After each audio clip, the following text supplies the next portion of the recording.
দীঘাতে স্নান-দান কমপ্লিট করে রুমে এসে কিছুক্ষণ রেস্ট করে আমরা সবাই মিলে রেডি হয়ে দীঘা থেকে একদমই কাছে জগন্নাথ দেবের মন্দিরে দর্শন করতে চলে এসেছি।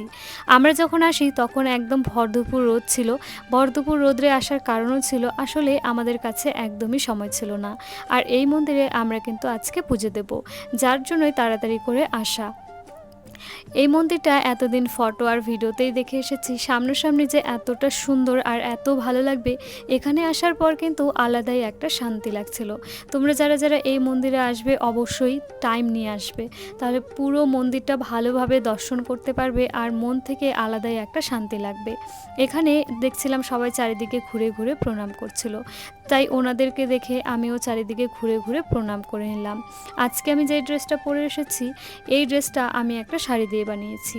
ব্লাউজ, ওড়না, লেহেঙ্গা সবটাই একটা শাড়ি দিয়ে বানানো। শাড়িটার দাম কত নিয়েছে, শাড়ি দিয়ে কিভাবে পুরো সেটটা আমি কমপ্লিট করলাম, সমস্তটা অন্য একটা ভিডিওর মধ্যে আমি তোমাদের সাথে শেয়ার করব। প্রথম দিকে ভেবেছিলাম আমি শাড়ি পরে আসব। আমার বান্ধবী প্রিয়া ও আমাকে অনেকবার বলেছিল, এই ড্রেসটি বানাতে আমার ৩-৪ দিন মতো সময় লেগে গেছিলো। আর আশা করে যেহেতু ড্রেসটা বানিয়েছি তাই প্রিয়াকে বললাম তুই শাড়ি পর, আমি তাহলে এই ড্রেসটাই পরি। প্রিয়া যখন শাড়িটা পরেছে ওকে দেখতে এত ভালো লাগছিল, সেম টু সেম একটা শাড়ি কিন্তু আমার কাছে ছিল। ওই শাড়িটা আমি আমাদের অ্যানিভার্সারিতে পরেছিলাম, আমার এক বান্ধবীর সাথে পরে গিয়েছিলাম, যার জন্য আমি বললাম তুই তাহলে শাড়ি পর, তাহলে আমি এই ড্রেসটা পরি। এখানে আসার পর আমরা কিন্তু মন্দিরে পুজোও দিয়েছিলাম। আর এত রোদ ছিল, আর এখানে আমি বলছিলাম মানে কলকাতাতে আমি যত জায়গায় গিয়েছি তত জায়গায় কেউ না কেউ আমার চুল দেখে বলেছে যে আমি আমার চুলে ফলস চুল লাগিয়েছি, এটা সত্যিকারের চুল না। সেটা শোনার পর আমরা সবাই মিলে এত হাসাহাসি করছিলাম আর এখানে আমি চুলগুলো দেখাচ্ছিলাম। আচ্ছা, তোমাদেরও কি কোনো দিক থেকে মনে হয় যে আমার চুলগুলো ডুপ্লিকেট, অরিজিনাল না? আমাকে কিন্তু অবশ্যই তোমরা কমেন্ট করে জানিও। মন্দিরটা দেখতেই পাচ্ছ কতটা সুন্দর আর কতটা বড়। ভেতরে ঠাকুর দর্শন তো তোমাদের সাথে আমি শেয়ার করতে পারলাম না, কারণ ভেতরে ভিডিও অ্যালাউ ছিল না, যার জন্য আর তোমাদেরকে দেখাতে পারলাম না।